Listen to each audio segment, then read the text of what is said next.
called the Mount Kenya region will deal with traitors for the next 50 years. Hakuna mtu atasaliti hii jamii miaka 50.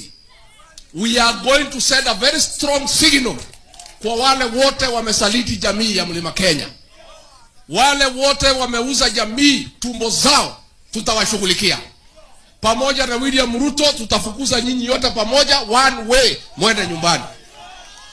Ni watu hizo. Mimi nikimaliza, kwa sababu sitaki niseme mambo mingi. Mambo ya miraa, tunataka nyinyi wabunge tusikie mkiongea.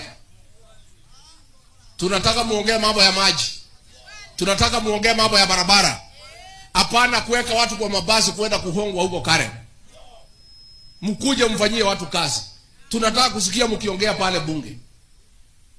Nani niambie nyinyi wabunge, ati mnatuambia tusikuje hapa Igembe North, ati mtatupangia vijana.